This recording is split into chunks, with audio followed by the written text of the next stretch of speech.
여러분들 이렇게 또 오후 강의까지 예. 여유가 좀 생겼어요, 시간이. 그러니까 우리 같이 좀 해가면 될 것 같아요. 우리 지난 시간에 창세기 건너간 거 아시죠? 아브라함부터 시작해가지고 야곱까지 이야기를 쭉 해서 언약 이야기를 쭉 해서 했는데 여유가 생겼으니까 좀 다시 아브라함에서 몇 가지 사건 제가 좀 이야기해 드릴게요. 아브라함에게 100세가 된 이제 아브라함에게 이제 아이가 있겠다라고 했을 때 사라가 웃었잖아요. 근데 우리가 여기서 이제 그 좀 오해를 풀어야 될 게 있어요. 아브라함이 먼저 웃었어요. 우리 17장 17절 한번 찾아볼까요? 창세기.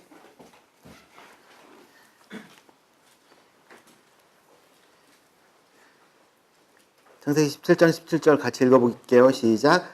아브라함이 엎드려 웃으며 마음속으로 이르되 100세 된 사람이 어찌 자식을 낳을까? 사라는 90세이니 어찌 출산하리오 하고. 아브라함이 엎드려 웃었죠. 그리고 18장 12절에 보면 제가 읽을게요. 사라가 속으로 웃고 이르되 내가 노쇠하였고 내 주인도 늙었으니 내게 무슨 즐거움이 있으리요 라고 얘기하는 거 있잖아요. 그러니까 여러분 우리가 교회에서 가르칠 때나 막 그럴 때 아브라함이 웃은 건 안 가르치고 사라가 웃은 것만 가르쳐요. 근데 여러분 누구도 웃었어요? 아브라함도 웃었어요. 그러니까 이제 여러분 보시면 둘 다 웃었잖아요. 예, 그래서 이삭이 이름이 뜻이 뭐예요? 웃음이에요. 예, 한번 보여줘요. 그러니까 웃기는 얘기예요. 어떻게 보면. 어떻게 100세 먹고 90세 먹은 사람들이 아이를 낳을 수 있어. 웃긴다 그랬는데 진짜 웃기게도 태어났어요. 자, 그리고 또 하나는 이스마엘 이야기를 좀 우리가 할 필요가 있죠. 16장인데요. 여러분 이스마엘은 하갈의 아들이에요. 근데 이 하갈이 여주인의 이 그 핍박에 못 이겨서 도망갈 때 그 도망가는 길목을 보면요. 애굽으로 돌아가는 길목으로 도망을 가요. 그러니까 아마도 이 하갈은 애굽에서 이렇게 종이와 그 재산이 불어났을 때 이제 불어나진 그런 이제 애굽 출신의 여인일 가능성이 높아요. 근데 사라가 아브라함에게 이제 자식을 낳게 하기 위해서 누구를 주는 거예요? 하갈을 주죠. 여러분 그게 이제 고대 세계에서는 이제 자기가 시집가면 자기만 시집가는 게 아니라 자기 종들도 다 그 남편의 이제 그 처들이 되는 거예요. 그래서 자식을 많이 생산합니다. 그게 가문을 부유케 하는 거고 나라를 굳건하게 하는 일이 그런 일이기 때문에 그래요. 자, 그런데 그 사라가 하갈이 선택한 게 아니라 사라가 누구를 선택했어요? 하갈을 선택했어요. 그러니까 여러분 하갈은 사라의 신임을 굉장히 받던 사람인 거예요. 그러니까 이 여인은 내가 그렇게 줘도 괜찮을 정도야. 나를 위해 대를 이어도 될 정도야 라고 어떻게 한 거예요? 총애를 받던 여인을 준 거죠. 그러니까 사라가 아브라함에게 어떻게 해보고자 그런 게 아니라 그러니까 하갈이 어떻게 하고자 한 게 아니라 사라가 그렇게 한 거예요. 그리고 사라가 해서 건강한 남자, 건강한 여자가 혼인을 하니까 뭐가 태어난 거예요? 이제 아기가 태어나는 게 임신을 한 거죠. 그랬는데 임신을 하고 나서 이 하갈이 어떻게 되는 거예요? 여주인을 없이 여기고 막 그렇게 나오는 이제 상황으로 펼쳐져요. 저는 옛날엔 몰랐는데요. 결혼하고 나서 저희 아내가 임신을 하고 나니까 내가 알던 그 자매가 아니더라고요. 임신이라는 게 자매의 정서와 마음과 그리고 육체에 굉장히 큰 변화를 갖고 와요. 근데 그게 그 모습들이 그러니까 사라가 느끼기에 그 모습들이 어땠을 것 같으세요? 네가 나를 업수히 여겨? 네가 나를 지금 이제 그렇게 보는 거겠죠? 그래서 주인에게 아브라함에게 이야기를 합니다. 근데 주인이요 일말의 가치도 없이 네 종이니까 네 마음대로 해 라고 이야기해요. 자기를 이렇게 자기가 동침해서 아기를 뵌 여자라고요. 근데 그 아브라함이 보이는 반응이니까 네 종이니까 네가 알아서 해 라고 이야기하는 거죠. 여러분 적어도 여인이 이 아이를 배워가지고 집안을 한번 뒤집어 보겠다는 야망을 가지면 여러분 그거 갖고 안 돼요. 남편의 마음부터 어떻게 해야 돼요? 확 홀렸어야 되는 거죠. 근데 여러분, 이 하갈이 보여줬던 건요, 그런 게 아니에요. 그래서 이 사라가 막 핍박을 하면 그래도 어떻게 돼요? 상식적으로라면 버텼어야 돼요. 내가 이 아기만 태어나 봐라. 이 아이만 태어나면 다 뒤집는 거예요. 그래서 여러분, 여인천하 그런 데 나오는 것처럼 막 이제 배를 부여잡고 견뎌야 되는 거예요. 근데 어떻게 해요? 도망가요. 여러분, 그 당시에 애벤 여자가, 아이를 뵌 소녀가 도망을 치는 거예요. 있을 수 없는 일이고요. 아무 보호도 받지 못하는 일이에요. 그러니까 여러분, 이런 몇 가지 사실을 해봤을 때 이 하갈이라는 여인의 어떤 그 인간적인 모습을 우리가 추측해 볼 수 있죠. 근데 가다가 누구를 만납니까? 천사를 만나죠. 천사가 이 여인에게 언약을 줍니다. 네 태중의 아이가 이제 나라의 아비가 될 거고, 이런 언약을 받아요. 언약을 받은 하갈의 태도가 뭔지 아세요? 돌아갔어요. 어디로? 고난의 자리로. 고난의 자리로 돌아가서 거기서 아이가 태어날 때까지 버틴 거죠. 그 시간들을. 자, 여러분, 우리가 하갈을 욕하면 안 돼요. 이 나쁜 년. 그게 아니에요. 언약 때문에 어떻게 한 거예요? 돌아간 거예요. 그래서 아이가 태어났어요. 아이가 태어났을 때 이 아이만 태어난 게 아니라 아이가 한 13살 넘은 나이에 누가 태어났어요? 이삭이 태어났어요. 그래서 사라가 오늘날 보니까 이스마엘이 누구를 괴롭히고 있어요? 이삭을 괴롭히고 있죠. 저희 집 큰애가 이제 11살 정도 됐고요. 저희 집 막내가 이제 6살 정도 돼요. 여러분, 애들이 놀아요. 애들이 형님, 아이고 막 그러면서 그러고 놀까요? 애들 노는 거 장난 아니에요. 옆에서 보면 저러다 한 놈 죽겠구나. 막 이제 막 난간 같은 데서도 막 미치고 놀고 그러는데 그거 보면 두근두근하고 안 돼! 그게 이제 입에 붙는 말이죠. 사라가 보니까 3살짜리 뭐 그런 아이하고 11살, 12살, 14살 먹은 아이하고 노는데요. 저게 주인의 아들, 이씨. 그래서 이번엔 누구에게 말해요? 아브라함에게 말해요. 근데 아브라함이 고민해요. 왜 고민해요? 아까 우리 읽었잖아요. 16장과 17장에 13년. 내 아들인데. 하나님 앞에서 이거 이러지도 못하고 저러지도 못하고 막 고민할 때 하나님이 아브라함에게 걱정하지 말고 어떻게 하라고요? 보내라. 내가 책임지겠다. 그래서 이스마엘이 어떻게 됩니까? 아브라함의 입장에서 하나님의 언약을 받고 보낸 거지만 이스마엘과 하갈의 입장에서는요, 청천벽력 같은 이야기예요. 쫓겨났어요. 그리고 둘이 광야에서 걷다가 일어난 일들을 우리는 알아요. 근데 여러분, 여기서 하나 기억해야 될 거 있어요. 그 이스마엘이 세운 나라가 있습니다. 돌아가서 세운 나라가 이스마엘의 자손들이 있죠.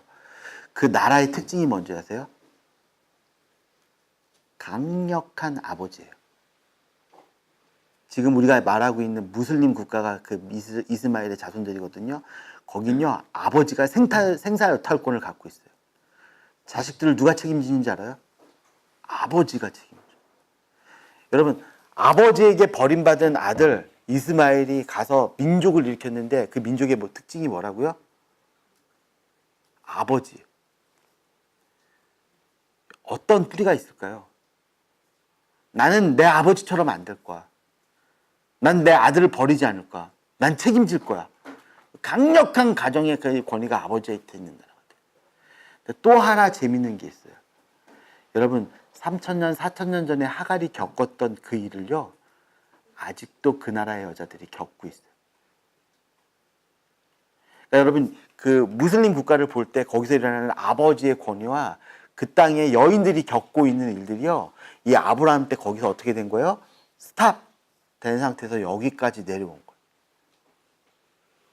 여러분, 하나님께서 아브라함을 통해서 민족들을 축복하겠다고 하셨는데 그 민족들에게 또 이렇게 벌어진 그 일들이 있는 걸 좀 기억해 볼 필요가 있을 것 같아요. 우리가 이스마엘을 사랑해야 돼요. 그리고 그 땅의 아버지들을 이해해 줘야 돼요.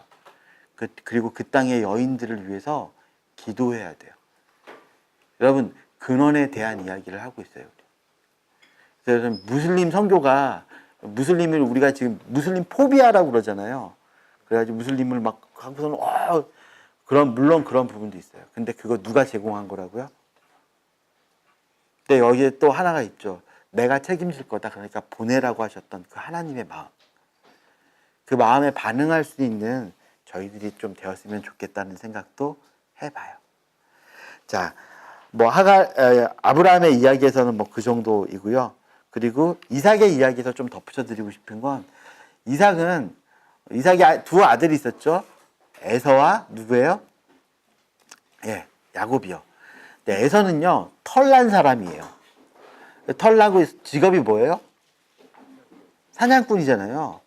여러분, 이때 당시에 성인식이 뭔지 아세요? 그러니까 고대 근동 국가의 성인식, 12살 막 형들 따라가서 사자 한 마리 잡아오는 거예요. 그러니까 아수르에서 왕이 되기 위해서는 맨손으로 사자를 때려잡아야 왕으로 권위를 인정받아요. 그리고 뭐 이제 더 미개한 국가에서는 성인식이 뭐냐면 사람 머리 가죽 벗겨오는 거.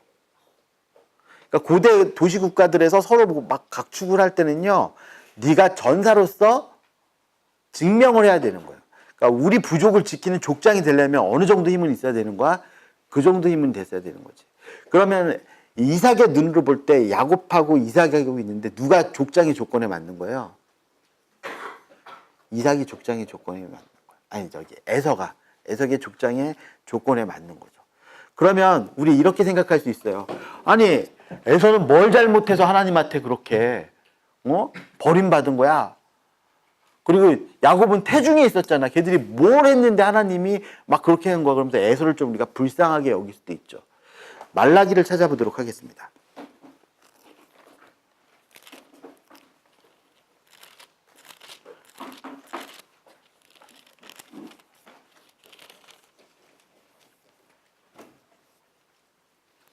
말라기 1장 2절에서 3절까지 제가 읽을게요. 여호와께서 이르시되 내가 너희를 사랑하였노라 하나 너희는 이르기를 주께서 어떻게 우리를 사랑하셨나이까 하는도다. 나 여호와가 말하노라 에서는 야곱의 형이 아니냐. 그러나 내가 야곱을 사랑하였고 에서는 미워하였으며 그의 산들은 황폐하게 하였고 그의 산업을 광야의 이리들에게 넘겼느니라 라고 이야기하고 있죠. 그러니까 여기서 뭐예요? 하나님이 에서여서 미워했고 야곱이어서 어떻게 했다고요? 사랑했다고요. 이건 하나님의 주권적인 선택이에요. 걔네들이 뱃속에서 뭘 잘하고 잘못하고가 아니고요. 그냥 하나님이 주권적으로 그렇게 선택을 하셨다는 거예요. 그런데 말라기 끝은 어떻게 끝이 나냐면 찾아보지 않겠지만 말라기는 그런데 내가 이제 나를 존중히 여기는 자를 존중히 여기고 나를 업수히 여기는 자를 어떻게 하겠다고요? 경멸히 여기겠다라고 이야기해서 끝나요. 왜냐하면 구약 성경에 하나님의 선택이 주권적이었다면 말라기를 기점으로 신약으로 넘어가서 어떻게 바뀌는 거예요? 하나님을 존중히 여기는 자를 하나님이 존중히 여기고 하나님을 경멸히 여기는 자를 하나님이 경멸히 여기겠다. 하나님의 선택의 폭이 하나님의 그렇게 또 바뀌는 거죠. 선택의 주권은 누구에게 있는 거예요? 하나님에게 있다라는 것을 우리가 좀 볼 필요가 있는 거죠. 자, 여러분 이삭이 그렇게 기도하고 축복하기 싫어하면서 질질 끌었을 때 그것도 참 하나님의 뜻을 알면서도 그 뜻이 이루어지면 안 되는 이삭이라는 사람의 마음을 저희가 볼 필요 있죠. 그럼 리브가는 어때요?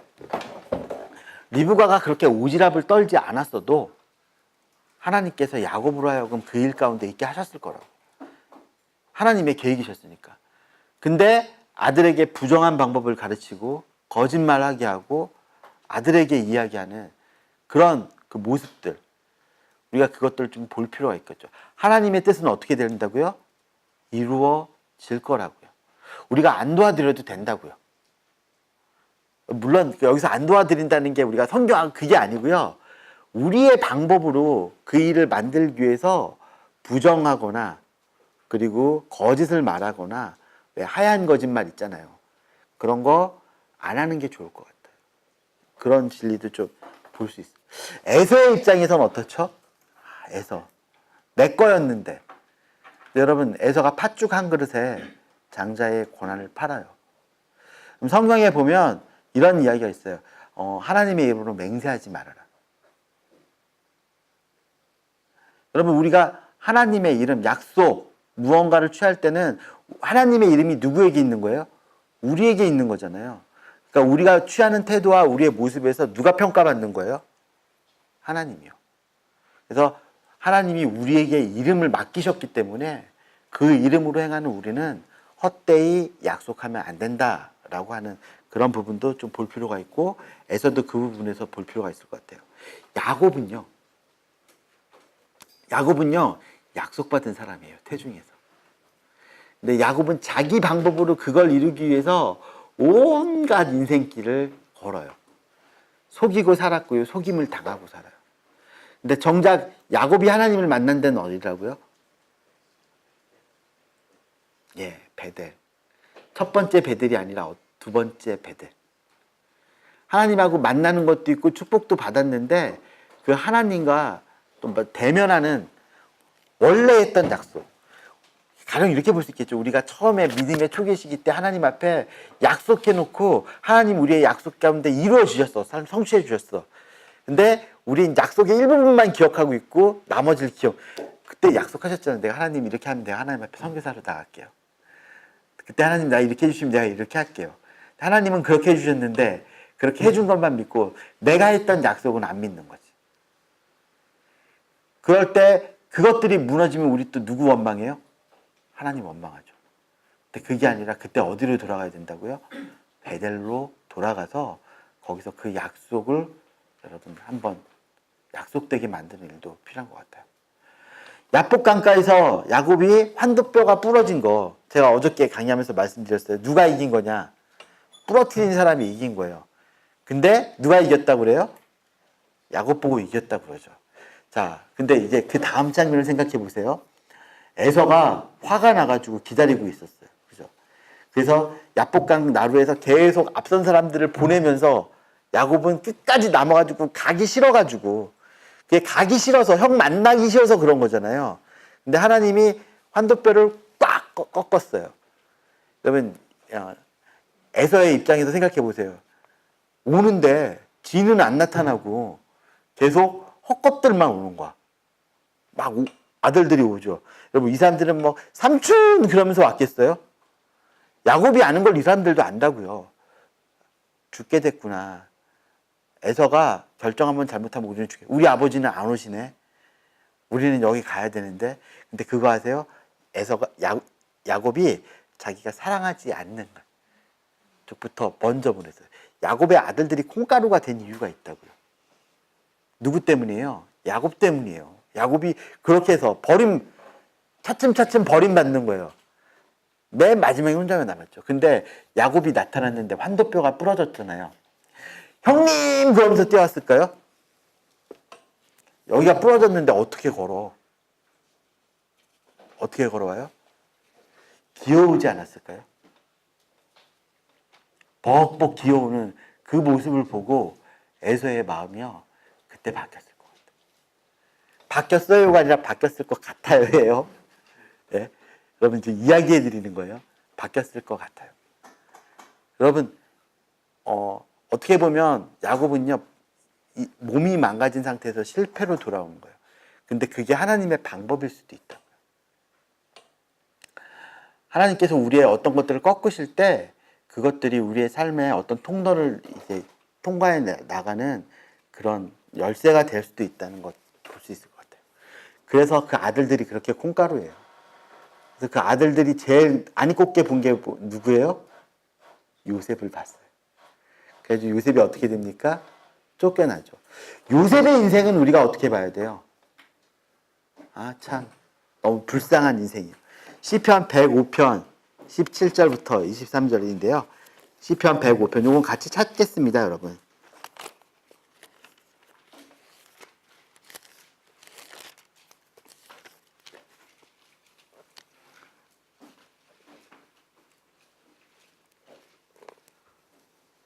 (23절까지) 한 목소리로 읽어보도록 하죠. 다 찾으셨죠? 함께 읽겠습니다. 시작. 그가 한 사람을 앞서 보내셨으며 요셉이 종으로 팔렸도다. 그의 발은 착고에를 차고 그의 몸은 쇠사슬에 매었으니 곧 여호와의 말씀이 응할 때까지라. 그의 말씀이 그를 단련하였도다. 왕이 사람을 보내어 그를 석방하며 뭇 백성의 통치자가 그를 자유롭게 하였도다. 그를 그의 집의 주관자로 삼아 그의 모든 소유를 관리하게 하고 그의 뜻대로 모든 신하를 다스리며 그의 지혜로 장로들을 교훈하게 하였도다. 이에 이스라엘이 애굽에 들어가며 야곱이 함의 땅에서 나그네가 되었도다. 여기 앞에 보면 그가 한 사람을 어떻게 했다고요? 앞서서 보내셨대요. 요셉이 종으로 팔린 거죠. 그리고 욥이 고난을 받았는데 이 말씀에서 뭐라고 말을 하고 있어요? 말씀이 그를 단련하였도다 라고 이야기하고 있는 모습을 볼 필요가 있을 것 같아요. 요셉의 인생, 하나님의 먼저 보내심을 받는 사람, 버림받은 것 같은. 근데 그 버림받은 게 버림받고 배신받은 게 배신받은 게 아니라 그 자리를 누가 인도해 주신 거라고요? 하나님이 인도해 주신 거라고. 그러면 야곱이 거기 가서 살았어요. 그래서 이스라엘 사람들이 어디로 들어갈 수 있었죠? 가나안 땅으로, 애굽으로 들어갈 수 있었어요. 애굽에도 요셉 같은 사람이 한 사람이 있어요. 모세라는 사람이죠. 모세가 먼저 어디로 들어갔어요? 광야로 들어갔어요. 그래서 광야에서 40년을 살았죠. 그리고 들어와서 이스라엘 백성들을 데리고 어디로 가요? 광야로 가요. 그럼 여러분, 이스라엘 백성들의 입장에서 요셉한테 좋은 감정이 있을까요? 요셉, 그 사람 때문에 우리가 여기 와서 뭐 하고 있는 거예요? 430년 동안 종로를 타는 거잖아. 그렇죠? 모세는요. 이제 여러분 이제 민수기하고 이제 계속 배우실 건데요. 모세, 네가 젖과 꿀이 흐르는 땅에서 우리를 이끌어내어서 이곳에서 어떻게 한다고요? 죽게 하는구나 라는 거예요. 그 요셉이라는 사람과 모세라는 사람이 갖는 이 겹쳐지는 오버랩되는 부분이 비교할 수 있는 게 같아요. 먼저 그 길을 간 사람, 그리고 그 길 가운데 사람들을 오게 하는 사람. 그렇죠?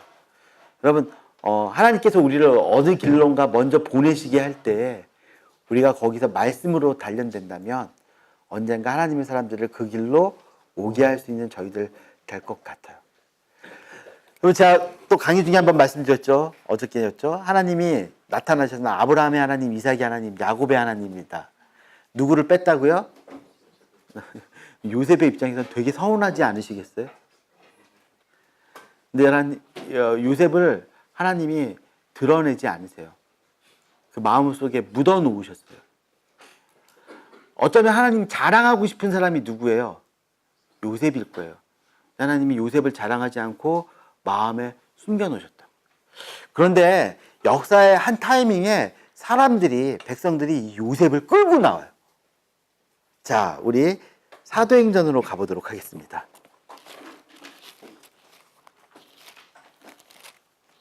사도행전 2장이요.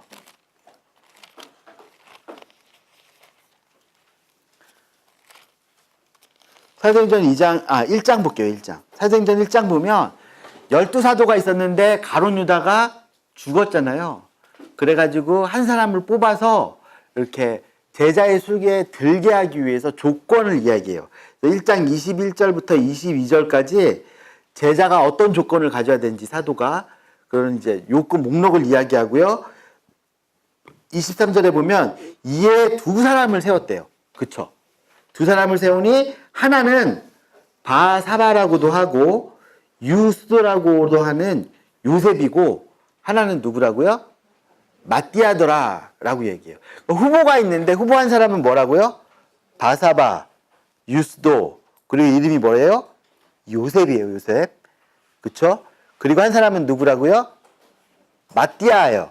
그 다음 구절 읽어볼까요? 그들이 기다려 이르기를 무사람의 마음을 아시는 주여. 여러분, 여기서 무사람의 마음을 아시는 주에 대해 밑줄 그으셔야 돼요. 제비뽑기는 무작위로 그냥 어떻게 해요? 그냥 해가지고 이 둘 중에 하나 뽑아주세요잖아요. 근데 그 기도가 뭐예요? 우리 마음을 아시는 주여. 이 둘 중 가운데 하나를 뽑아주세요라고 하는 거잖아요. 보세요. 두 사람이 소개가 됐어요. 요셉하고 마띠아. 근데 여러분, 누가 강조되고 있는 거예요? 요셉은요, 바사바예요. 유스도예요. 그리고 요셉이에요.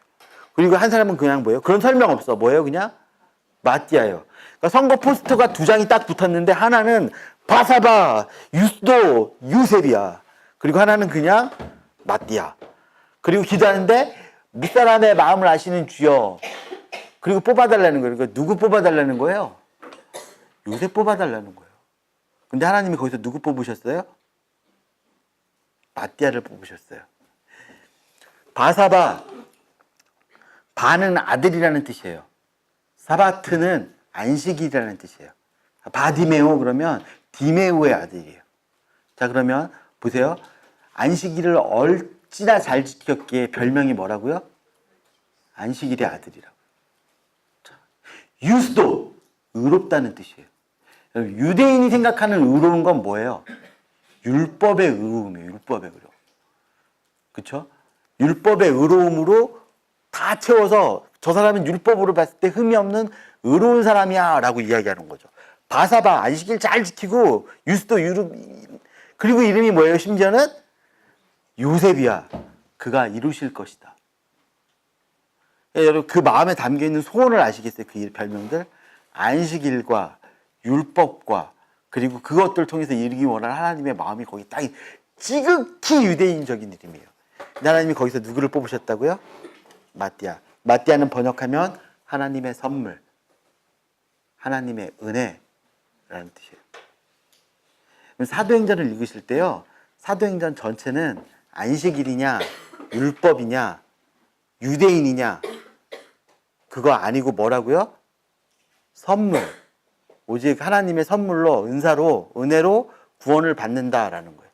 그게 사도행전에서 부딪히는 내용이에요. 근데 재밌는 게 거기서 이 사람들이 이름을 하나 들고 나왔는데 누구 이름을 들고 나왔다고요? 요셉이라는 이름을 들고 나왔다. 하나님이 거기서 요셉을 뽑아주는 게 아니고 누구를 뽑았어요? 마띠아를. 하나님이 요셉 싫어하셨을까요? 아니요. 하나님의 마음에 있는 이름이요. 근데 하나님이 그 요셉을 선택한 게 아니라 마띠아를 뽑았죠. 그렇다면 요셉은 거절당한 걸까요? 요셉이라는 이름은? 그 요셉의 의미는? 여러분 우리가 사역을 하면서 살아가면서 하나님과 나만 아는 게 있어요. 내가 한 어떤 일이 사람들에게 인정받지 못하고 사람들에게 하나님이 드러내주지 않아도 하나님과 나와의 기억 속에 깊이 묻어있는 그것들이 있어요. 제가 한 20년 넘게 YM에서 사역하고 뭐 3년, 거의 30년 가까이 이 세계를 살았어요. 근데요, 사람 앞에서 인정받는 게 아니라 하나님 앞에 인정받는. 여러분 그동안 우리는 아브라함 같기도 했을 거고 이삭 같기도 했을 거고 야곱 같기도 했을 거예요. 그런데 우리가 또 요셉 같았을 때도 있잖아요. 근데 우리가 우리의 성공을 하나님이 마음에 묻어두게 그냥 만들어 놓으면 어떨까요? 내가 이렇게 했는데, 내가 이렇게 살았는데, 내가 이렇게 헌신했는데 왜 나를 몰라줘? 왜 나를 드러내는 게 안 알아주는 거야? 그게 아니라 하나님의 마음 가운데 묻어지는 그런 일들이 있으면 좋을 것 같아요. 창세기로 돌아올게요. 창세기 50장 있는 부분을 보면 야곱이 어떻게 돼요? 축복을 하는 12아들을 축복해줘요. 근데 여러분 그 축복이요, 축복인지 저주인지 모르겠어요. 여러분, 그래서 여러분 우리가 시간이 없어서 찾아보지는 않겠지만요, 여기 나타나는 게 모세의 축복에 모세가 12지파를 축복하는 모습이 나오거든요. 그 안을 보세요. 그러면 야곱이 저주를 내린 지파가 있어요. 야곱이 내린 저주 가운데 굉장히 큰 저주를 받은 사람들이 누구냐면 레위 지파고요. 그리고 어느 지파였죠, 간사님? 시므온 지파요. 왜요? 세겜의 아들들에게 그 피 나는 그 일을 누가 했어요? 걔들 때문에 우리 죽을 뻔했다고 그래가지고 막 저주를 하거든요. 시므온 지파는 어떤 저주를 받았는지 아세요? 너희는 너희 땅에 살지 못할 거야. 막 그런 지파를 받고. 그리고 레위 지파도 흩어져서 살게 될 거야. 막 그런 저주를 했다고요. 근데 신명기에 보면 모세가 축복을 해주거든요. 모세의 축복에 보면요, 레위는 흩어져서 살아요. 레위인으로서 제사장의 역할로 각 지파 안에. 그러니까 야곱에 있었던 실패가 신명기에서요 성공으로 바꿔놓으세요. 축복으로 바뀌어져요. 그러니까 출애굽기 50장에 나타나는 그런 축복으로 여러분 신명기에 나타나는 그 축복하고 이렇게 비교해 보시면요, 축복을 받았다고 축복에 있지 않아요. 축복을 받고도 저주의 자리로 가요. 저주를 받고도 축복의 자리로 가는 일들이 있어요. 그 일들이 어떤 일이 일어났는지 여러분이 말씀 가운데서 보시기를 바랄게요. 레위 지파는 어떻게 됐어요? 흩어져서 살았죠. 시몬 지파는 자기 땅이 없이 유다 지파 안에 흡수돼서 살게 되는 그 성취의 역사가 또 나타나는 것을 볼 수 있습니다. 자, 이제 출애굽기로 넘어가 보도록 하죠.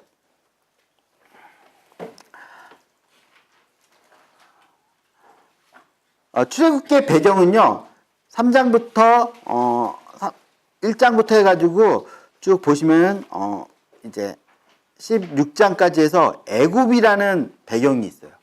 애굽에서 있었고요. 그 17장 7절에 출애굽을 해서 그 다음 배경은 어떻게 돼요? 광야로 넘어가는 것을 볼 수 있어요. 여러분 여기서 출애굽 1세대는 여러분 이제 생각해서 지우세요. 저희는 이제 출애굽 1세대 이야기를 하는 게 아니라 원독자 이야기를 할 거예요. 그러니까 2세대로 저희가 좀 초점을 좀 포인트를 딱 맞췄어요. 여러분 이 사람들이요 하나님의 구원의 역사를 목격했어요. 어디서 목격했죠? 애굽에서 목격했어요. 그리고 어디서 목격했어요? 광야에서 목격했어요. 여러분 성경 전체를 이렇게 휘잡아가지고 모두했을 때 가장 놀라운 역사, 하나님의 일하심이 가장 많이 나타난 책이 출애굽기예요. 여러분 애굽에서 그러니까 성경 전체에서 질문을 바꿀게요. 성경 전체에서 하나님의 기적과 이사를 자기 삶에 가장 실존적으로 맞받아쳤던 기적을 가장 많이 경험한 사람이 누군지 아세요? 네. 제가 원하는 대답은 바로예요. 그쵸? 애굽에서 바로가 하나님의 그 모든 경험을 봤어요. 그러면서도 바로의 마음이 어떻게 했어요? 강팍하고 완악해졌잖아요. 그쵸? 근데 보세요. 광야에서 이스라엘 백성들이 하나님의 역사, 홍해가 갈라지고 만나가 쏟아지고 메추라기를 먹고 그렇죠. 반석에서 물이 터지는 그 능력을 경험하고도 여러분 우리 기억나시죠? 이 백성의 마음이 어떻게 해요? 완악했어요. 여러분 저 출애굽기에서 10가지 재앙 얘기 안 할 거예요. 여러분 애굽에서 하나님의 역사를 경험하고도 어떻게 했다고요?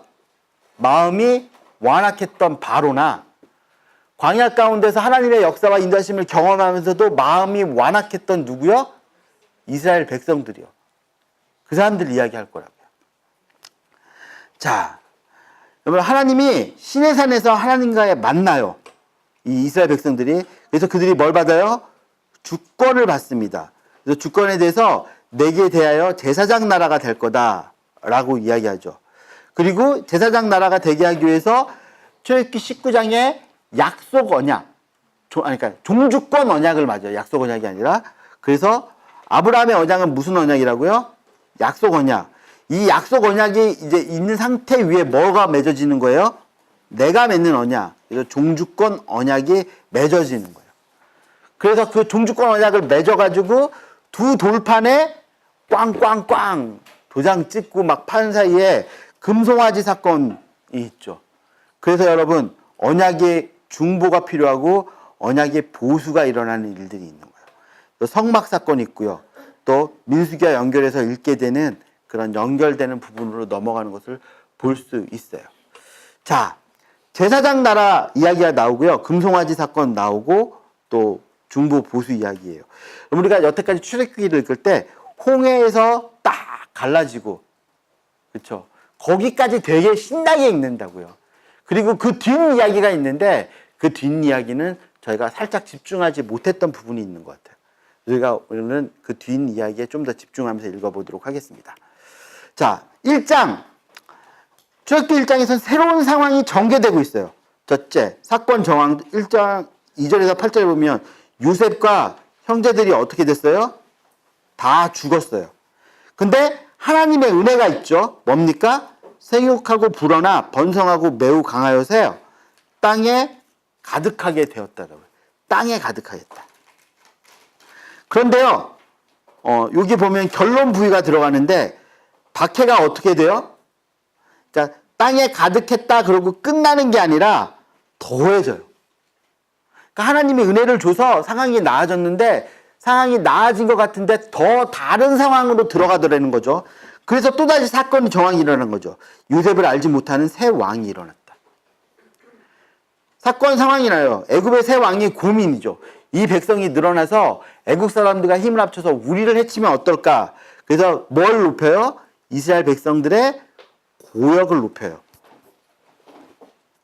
하나님의 은혜가 있죠. 생각해 볼까요? 이스라엘 자손이 우리보다 많고 강하다.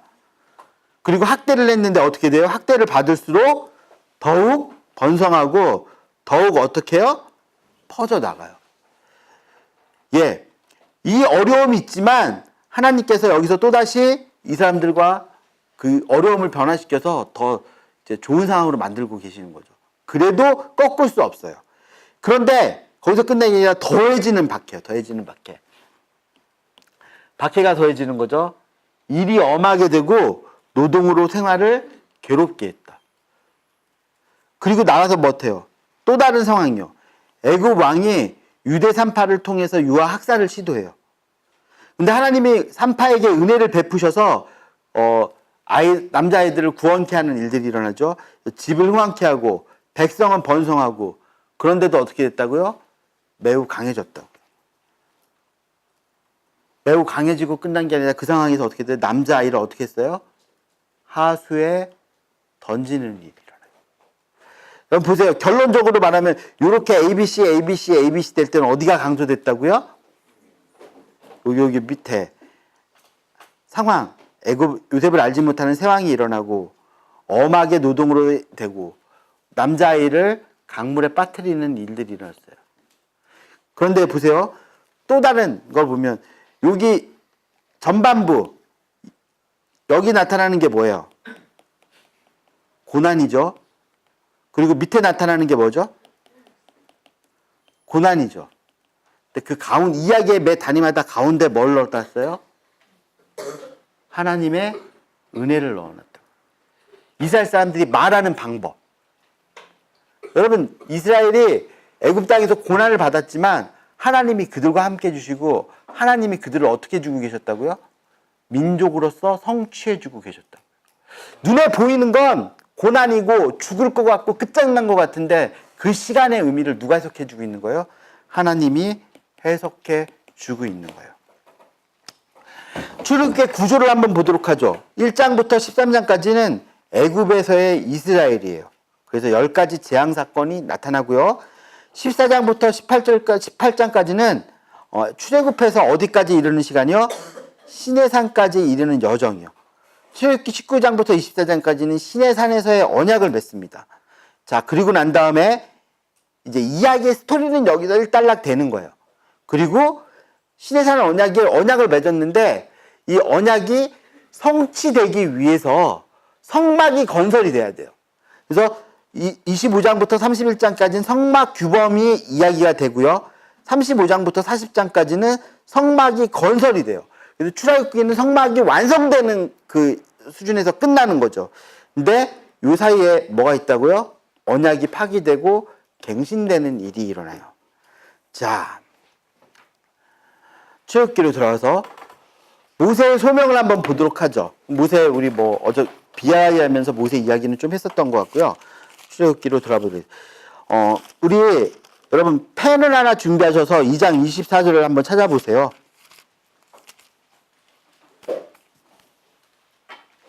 아, 3장 7절부터 한번 보도록 할게요.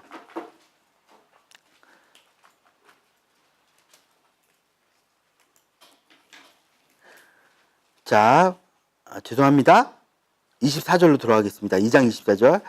가자. 하나님이 그들의 고통의 소리를 어떻게 했어요? 들으시고의 동그라미 쳐보세요. 그리고 하나님이 하나님이 아브라함과 이삭과 야곱과 세운 언약을 어떻게 하셨어요? 기억하사. 동그라미 치시고요. 그리고 하나님이 이스라엘 자손을 돌보셨고 하나님이 그들을 기억하셨더라. 여기 보면 어떻게 하나님이 그 백성들의 고역을 들으시고 뭐가 기억이 나셨다고요? 언약이 기억이 나셨어요. 여기 보세요. 제가 이걸 이렇게 표현했어요. 들으시고 언약을 기억하시며 돌보셨고 그리고 이해해 주셨어요. 그들을 이해해 주셨어요. 자, 여기 3장 1절부터 6절까지 모세의 소명이요. 우리가 이야기하고 있는 그 가시떨기 나무 이야기가 여기 들어있는 거죠. 그런데 그걸 감싸고 있는 3장 7절에서 8절에 또 우리가 동그라미를 쳐보도록 할게요. 함께 하겠습니다. 제가 읽을게요. 여러분 동그라미 치세요. 여호와께서 이르시되 내가 애굽에 있는 내 백성의 고통을 분명히 어떻게 했다고요? 보고 그들이 그들의 감독자로 말미암아 부르짖음을 어떻게 했어요? 듣고 그 근심을 알고 내려가서 그들을 애굽에 있는 손에서 건져내고 동그라미 치셔야죠. 그들을 그 땅에서 인도하여 아름답고 광대한 땅, 젖과 꿀이 흐르는 땅, 가나안 족속, 헷 족속, 아모리 족속, 브리스 족속, 히위 족속, 여부스 족속의 지방에 데려가려 하노라. 보고 듣고 알고 내려가서 건져내고 인도하여서 데려가려 하셨다. 여러분 하나님은 언약을 맺고요. 그냥 그 언약에서 끝나시는 분이 아니라 우리를 보고 뭘 기억하신다고요? 언약을 기억하시고 그 기억하시고 난 다음에 기억하고 끝났구나가 아니고 기억하고 난 다음에 이해하신다고요. 보고 듣고 알아요. 성경에서 아는 건 뭐예요? 그냥 지식적으로 아는 게 아니고요. 깊이 있는 알미예요. 이해하는 거라고요. 이해하고 끝나는 게 아니고 뭐예요? 내려오셔서 건져내고 인도하여서 데려가기로 해요. 여러분 여기 여태까지 여러분이 모세 소명의 가시떨기 나무를 여러분이 보셨잖아요. 근데 이 가시떨기 나무에 타오르는 그 하나님의 성품이 감싸고 있다. 그 성품 때문에 이 일이 일어난 거예요. 여러분 모세오경을 보면서 그리고 출애굽기를 보면서 하나님의 능력에 우리가 초점을 맞출 수 있어요. 근데 능력만큼 중요한 건요. 하나님의 성품을 우리가 기억하실 수 있으면 좋겠어요. 자, 5장 1절에 모세가 요청 이제 자, 그렇죠? 자, 5장 1절로 넘어가 보도록 하겠습니다. 그 하나님의 소명을 듣고 모세가 어쩌면 죽음이 기다릴지 모르는 애굽 땅으로 다시 들어가요. 여기서 모세가 요청합니다. 우리를 풀어내서 하나님의 나라로 돌아가게 해주십시오. 광야로 가서 우리가 예배하게 하십시오라고 이야기를 할 때 바로가 반문하죠. 이르되 여호와가 누구이기에 내가 그의 목소리를 듣고 보내겠느냐. 여호와가 누구이기에. 근데 모세가 대답했어요. 뭐라고요? 히브리인의 하나님. 히브리가 뭐라고요? 종이요. 종. 종들의. 보세요. 여호와가 누구이기에 내가 그의 목소리를 듣고 너를 보내겠느냐. 너의 하나님을 나에게 어떻게 하라고요? 증명해라 라고 이야기하는 거죠. 세상의 믿음의 사람들에게 이야기하고 있는 게 네 하나님이 누군지 증명해라. 그럴 때 우리가 말문이 막혀요. 그렇죠? 하나님을 뭐라고 설명해야 되지? 모세도 그랬을까요? 모세는 히브리인의 하나님이라고 이야기를 하고 있어요. 너무 정직하게 자신들의 본연의 그래서 거부당하는 거예요. 그런데 10가지 재앙을 일으킬 때 출애굽기 12장, 민수기 22장에 10가지 재앙을 뭐라고 말하고 있냐면 하나님이 애굽의 신들을 어떻게 했다고요? 심판하셨다고요. 여러분 애굽이 너의 신이 누구길래? 라고 했는데 출애굽기와 민수기에 보면 그 10가지 재앙을 해석할 때 하나님이 그 신들을 심판하시는 그 신으로 묘사되고 있는 거예요. 그러니까 고대 전쟁은 뭐예요? 신과 신들의 전쟁이에요. 그래서 이스라엘 사람들이 어떻게 됩니까? 출애굽을 하게 됩니다. 출애굽할 때 우리 재앙 이야기들 나타나는데요. 이 재앙에서 우리가 좀 바로를 불쌍하게 생각하시는 분들이 있어요. 풀어줄 마음이 있었어요? 근데 하나님이 그의 마음을 어떻게 했다고요? 완악하게 하셨다고. 하나님 왜 이러시냐고. 그런 질문을 종종 받아요. 근데 여러분 로마서에 보면 로마서 1장에 이런 표현이 있어요. 하나님이 하나님의 알만한 것들로 보이셨음에 이방인들이 그들이 마음이 완악하여서 그걸 인정했다 인정하지 않았다? 인정하지 않았다. 여러분 바로는요 하나님의 능력을 목격하고도 뭐가 시키는 대로 한 사람인 줄 아세요? 마음이 시키는 대로 한 사람이에요. 마음이 완악하다는 건 마음이 시키는 대로 했다는 말하고 저희가 좀 오버랩 시켜서 생각하시면 좋을 것 같습니다. 그래서 이제 출애굽을 해요. 출애굽할 때 뭐 우리 유월절 이야기 있고 그런데요. 유월절에 특징이 하나 있어요. 유월절에 양을 잡잖아요. 근데 그 양을 다음 날까지 놔두면 될까요? 안 될까요? 안 돼요. 근데 여러분 우리 식구가 4명이에요. 양 한 마리를 잡았어요. 우리가 양 한 마리를 다음 날 아침까지 다 먹을 수 있어요? 그래서 초대를 해요. 함께 나누어 먹을 사람을 초대를 한다고요. 초대를 해서 사람들이 그 유월절 문 안으로 들어와요. 그러면 들어오면 문 닫는 거야. 문 닫고 다음날 아침까지 나갈 수 있을까요? 못 나갈까요? 못 나가요. 아, 다 먹었으니까 나갈래요. 나가요? 못 나가요? 못 나간다고요. 못 나가고 문을 닫아놔요. 여러분, 저는 여기서 교회의 모습을 봐요. 교회. 그 어린 양의 만찬, 하나님의 만찬에 이렇게 초대해서 들어오잖아요. 그러면은 초대해서 들어왔던 사람이 나 갈래요 그러면 문 열고 가면 가게 내버려 두면 안 된다고요. 교회라는 공동체. 여러분 그날 밤에 이스라엘 사람들이 그 양을 잡을 때 자기들만 먹은 게 아니고요. 그 집에 초대받은 사람들이 있어요. 성경은 말하고 있지 않지만 출애굽할 때 이스라엘 백성과 함께 출애굽했던 수많은 잡족들이 있거든요. 저는 그 잡족들이 그날 밤에 거기 초대돼서 그 은혜를 누린 사람들이 아닐까라고 그냥 유추해봐요. 생각해보는 거예요. 근데 여러분 보세요. 우리가 유월절 그러면은 구원만 생각해요. 근데 그 유월절을 준비하는 게 혼자가 아니고 어떻게 해요? 잔치가 벌어지고요. 잔치에 초대되는 사람들이 있다는 거 기억하시면 좋을 것 같습니다. 그래서 홍해가 갈라졌어요. 아유, 아멘이죠. 그리고 막 춤추고 노래를 해요. 근데 여러분 보세요. 그들이 광야로 들어가자마자 15장 22절이요. 모세의 노래가 끝났어요.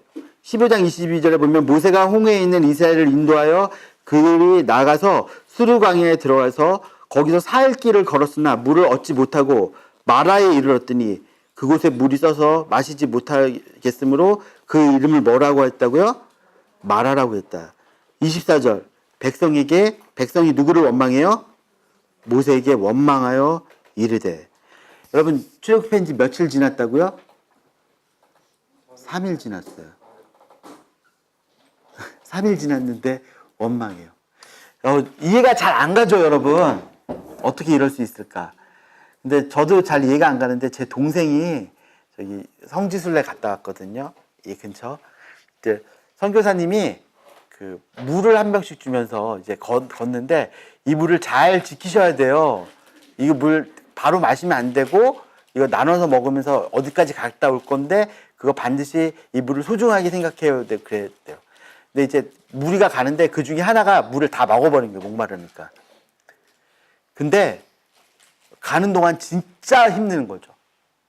진짜 덥고 진짜 목말라서 나중에 이제 물 마실 때 걔가 이렇게 쩝쩝대고 있으니까 나눠주는데 욕이 그냥 튀어나오더래요.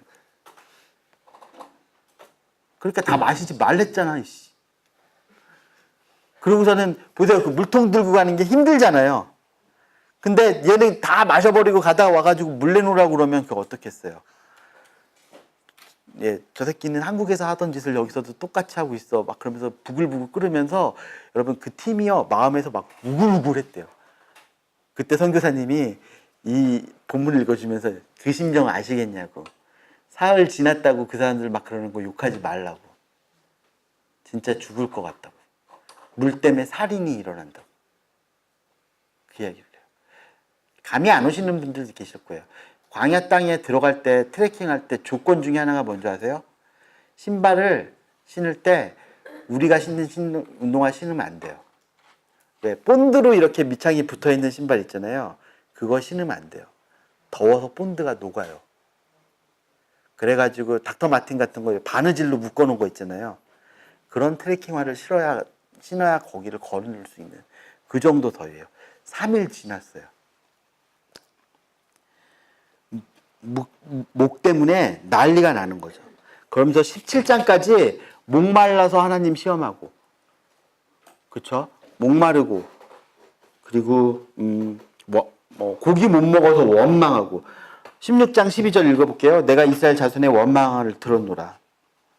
그리고 20절에 보면 그들이 모세에게 순종하지 아니하고. 여러분, 하나님께서 계속 그들의 원망을 들으시는 거예요. 출애굽을 빡 하고서는 하나님이 기다리셨던 건 놀라운 행진이었을 것 같아요. 근데 거기서 뭐라고요? 그 원망을 듣고 있는 거라고요. 당황하셨어요? 여러분 17장에 보면 또다시 물 때문에 막 난리가 납니다. 17장 10절 우리 한번 읽어볼까요? 함께 읽겠습니다. 시작. 그가 그곳의 이름을 마사 또는 무리바라 불렀으니 이는 이스라엘 자손이 다투었으며 또는 그들이 여호와를 시험하여 이르기를 여호와께서 우리 중에 계신가 안 계신가 하였습니다. 여러분 이 사람들이 원망하고 시험했는데 그 내용이 뭐라고요? 다투었는데 하나님 여호와께서 우리 중에 계신가 안 계신가 하였습니다. 이걸 여러분 성경은 하나님을 시험했다라고 이야기하고 있어요. 8절 읽어볼까요? 시작. 그때에 아말렉이 와서 리설과 르디미에서 싸운다. 그러면 여러분 이 그때는 언제예요? 백성들이 이렇게 말할 때 하나님이 우리 중에 계신가 안 계신가 하였을 그때에 아말렉이 온 거라고. 그래서 전쟁이 일어나는데 여기서 손을 들면 어떻게 돼요? 이기고 손을 내리면 어떻게 돼요? 그러면 하나님이 계신 거예요? 안 계신 거예요? 하나님이 계신 거예요. 하나님이 승리. 그러니까 하나님의 전쟁의 승리의 방법이요. 그러니까 이스라엘 백성이 광야에 나가서 겪는 가장 원초적인 문제, 하나님이 우리 중에 계신가 안 계신가. 그러면 그 승리를 결정내는 하나의 열쇠가 되는 건 뭐예요? 하나님이 우리 가운데 계시다. 여러분 사무엘상에 보면 사울이 싸우는 전쟁이 있고요. 다윗이 싸우는 전쟁이 있어요. 하나님이 우리 중에 계시는 싸움이 있고요. 하나님이 우리 중에 계신가 안 계신가라는 가늠하는 계산하는 싸움이 있는 거죠. 자, 이렇게 광야에서 이스라엘 백성들이 시험해요. 여러분 보세요. 광야에서 이 사람들이 뭘로 했어요? 목마르고 배고픔으로 하나님을 시험했어요. 그 두 번째 시험한 게 뭔지 아세요? 금송아지를 세우고 그 금송아지 앞에 절했어요. 그래서 하나님을 시험했어요. 그리고 모세하고 모두 핸드폰을 한 번씩 만져주세요.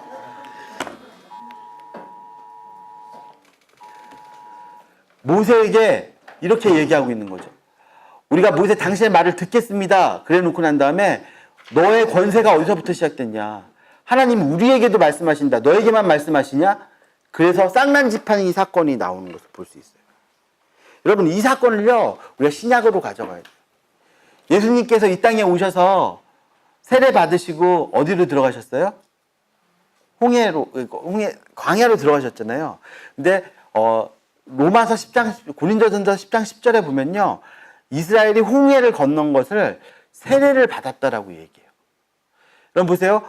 그러니까 이집트에서 홍해를 건너서 광야로 들어갔잖아요.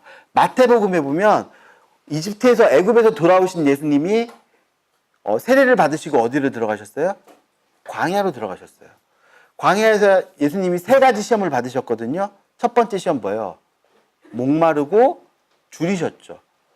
이스라엘 백성이 광야에 들어가서 받았던 첫 번째 시험, 목말라, 배고파. 그거 누가 받으셨다고요? 예수님이 받으셨다고요. 여러분 광야에서 이스라엘 백성들이 금송아지를 만들어 놓고 절했죠. 예수님께서 광야에서 사단이 너가 내게 절하면 내가 이 천하만국의 권세를 누구에게 주겠다? 너에게 주겠다라고 얘기했어요. 여러분 이스라엘 백성들이 광야에서 모세 너만 하나님의 선지자냐? 모세 너만 하나님의 백성이냐? 우리도 하나님의 말씀을 듣는다 라고서는 어떤 자기의 정체성으로 하나님을 시험했다면 광야에서 네가 만일 하나님의 아들이거든 뛰어내려봐라. 여러분 광야에서 받았던 그 옛 이스라엘이 받았던 시험을 누가 받으셨다고요? 예수님께서 받으셨다고. 여러분 옛 이스라엘은 거기서 성공했어요? 실패했어요? 실패했어요. 근데 새로운 이스라엘 우리 예수님은 어떻게 하셨죠? 성공하셨어요. 자, 그렇게 이스라엘 사람들이 19장까지 하나님을 그 요단강을 건너서 19장까지 이뤄가는 시간을 이 말로 표현할 수 있을 거예요. 하나님을 시험하며 걸었던 시간. 그 하나님을 시험하며 걸었던 시간이 19장에 하나님께서 그들 가운데 임해 주셨어요. 19장 1절에 보면 이스라엘 자손이 애굽 땅을 떠난 지 3개월째가 되던 날 그들이 신의 광야에 이르니라 라고 얘기했죠. 애굽 땅을 떠난 지 몇 달이 지났다고요? 3개월이 되던 날. 3개월은 우리가 생각할 때 한 90일 이야기 하잖아요. 근데 그게 아니에요. 그달 6월절이 15일이잖아요. 그러니까 그달 15일에 출발을 해서 30일이, 그러니까 1월달이 30일 기준으로 봤을 때 한 달이 되는 게 언제예요? 15일째가 되는 거죠.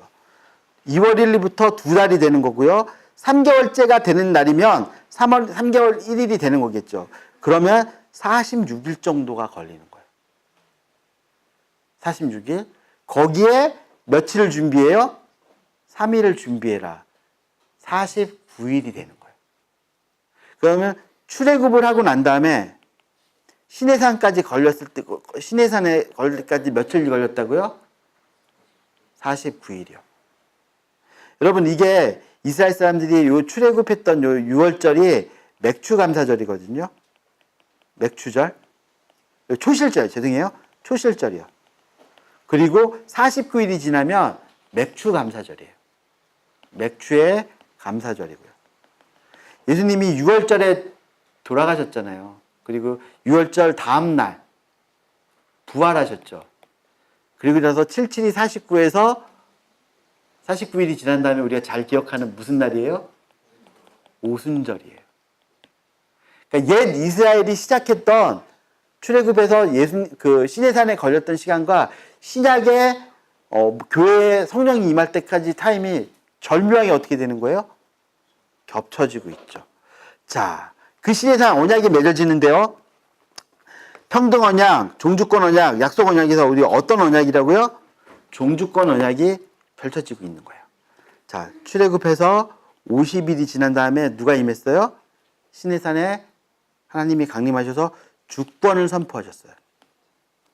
예수님이 부활하시고 오순절 성령 강림하셔서 성령께서 우리 마음 가운데 내주하시는 역사가 일어나시는 거죠.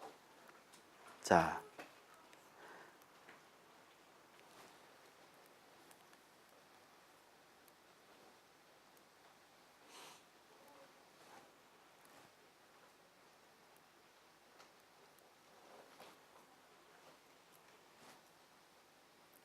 이거 한번 보세요.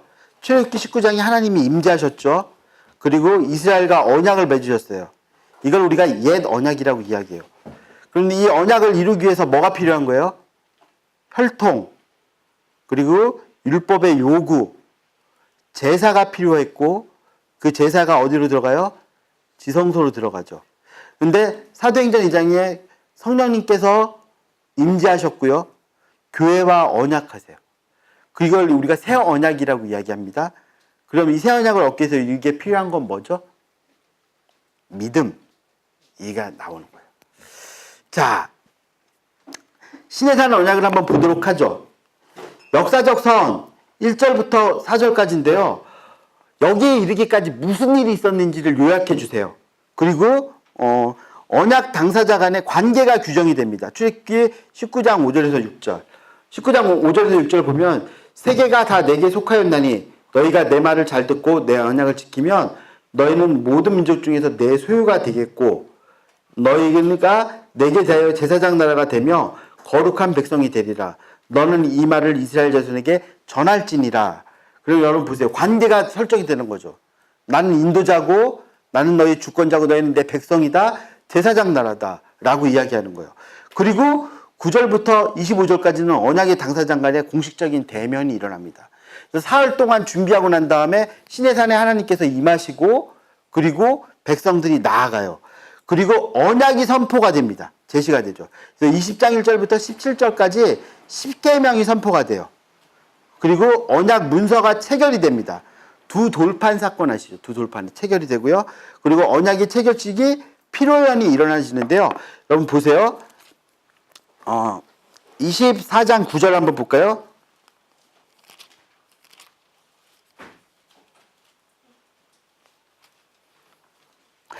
4장에 보면 8절을 볼게요. 모세가 그 피를 가지고 백성에게 뿌리며 이르되 여호와께서 이 모든 말씀이 되어 너에 세우신 언약의 피니라. 언약에 뭐가 필요하다고요? 예, 쪼개는 게 필요했잖아요. 근데 아브라함이 하나님과 맺었을 때 아브라함만 그 길을 걷지 않고 혼자 누가 걸으셨어요? 그 길을? 핏길을? 하나님이 걸으셨죠. 그래서 약속 언약이 되는 거예요. 근데 여기서는 이 피를 누구에게 뿌렸다고요? 백성들에게 뿌렸다고요. 그래서 백성들이 그 언약을 어기면 어떻게 되는 거예요? 그 피의 보복을 받게 되어 있는 거예요. 그리고 9절에 보면 모세와 아론과 나답과 아비후와 이스라엘 장로 70인이 올라가서 이스라엘의 하나님을 보니 모세만 본 게 아니라 누구도 봤다고요? 70인 장로도 같이 다 봤다고요. 이스라엘 하나님을 보니 그 발 아래에 청옥을 편듯하고 하늘같이 청명하여들으라. 하나님이 이스라엘 자손들의 존귀한 자들에게 손을 대지 아니하셨고 그들은 하나님을 뵙고 마셨더라 라고 얘기했어요. 여러분 하나 더 확인해야 될 게 있는데요. 여기서 나타나는 건요. 이 십계명을 모세가 들은 게 아니라 누가 들었어요? 이스라엘 백성들이 다 같이 들었어요. 다 같이 그거 듣고 난 다음에 한 가지 반응이 있는데요. 이스라엘 백성들이 이렇게 얘기해요. 모세, 이 말씀을 듣고 살아 생존할 수 있는 사람이 누가 있겠느냐? 이제 하나님이 우리에게 말씀하지 말게 해줘라. 모세 너에게만 말해라. 그럼 네가 우리에게 말하면 우리가 어떻게 하겠다고요? 듣겠다라고 얘기한다고. 근데 그 다음부터 들었어요, 안 들었어요? 안 들었어요. 이스라엘 사람들이 거기서 그 성공하지 못한 이유가 뭘까요? 히브리서 볼게요. 히브리서 3장을 찾아보겠습니다.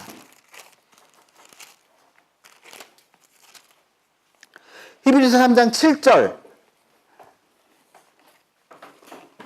9절까지 제가 읽겠습니다. 여러분 눈으로 확인하세요. 그러므로 성령이 이르신 바와 같이 오늘 너희가 그의 음성을 듣거든 광야에서 시험하던 날에 거역하던 것과 같이 너희 마음을 완고하게 하지 말라. 거기서 너희 열조가 나를 시험하여 증험하고 40년 동안 나의 행사를 보았느니라. 자, 15절부터요. 3장 15절. 성경에 이르렀을 때 오늘 너희가 그의 음성을 듣거든 경노하게 하시던 것 같이 너희 마음을 완고하게 하지 말라 하였으니 듣고 경노하게 하시던 자가 누구냐? 모세를 따라 애굽에서 나온 모든 사람이 아니냐? 또 하나님이 40년 동안 누구에게 노하셨느냐? 그들의 시체가 광야에 엎드리진 범죄한 자들이지 아니었느냐라고 얘기하고 있죠. 4장 7절. 오랜 후에 다윗이 다시 어느 날을 정하여 오늘이라고 미리 이같이 일렀을 때 오늘 너희가 그의 음성을 듣거든 너희 마음을 완고하게 하지 말아라. 그러면 히브리 기자가 이스라엘 백성이 첫 번째 실패했던 이유를 뭐라고 이야기한 거예요?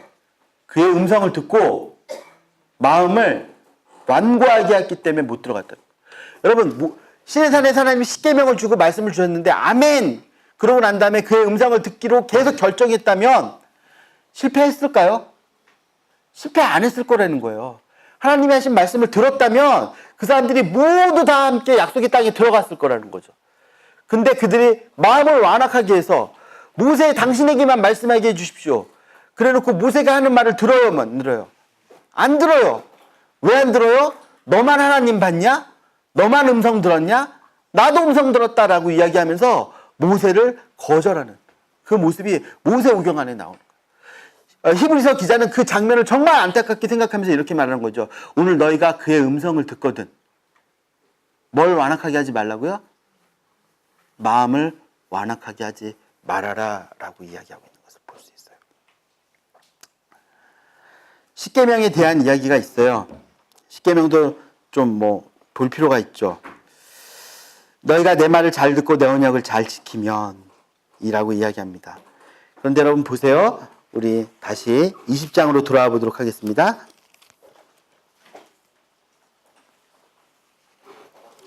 그러면 1계명부터요 4계명까지 종교생활에 가는 거예요. 안식일이 있는데요. 그리고 또 이제 그러니까 5계명부터 안식일의 계명부터 시작해서 사회생활로 이어지는 그 부분이 있는 거죠. 근데 여기 안식일이라는 부분이 있어요. 근데 이 안식일을 하나님을 섬기는 법에 범주에 둬야 될까요? 사람을 섬기는 법에 범주에 둬야 될까요? 하나님이요?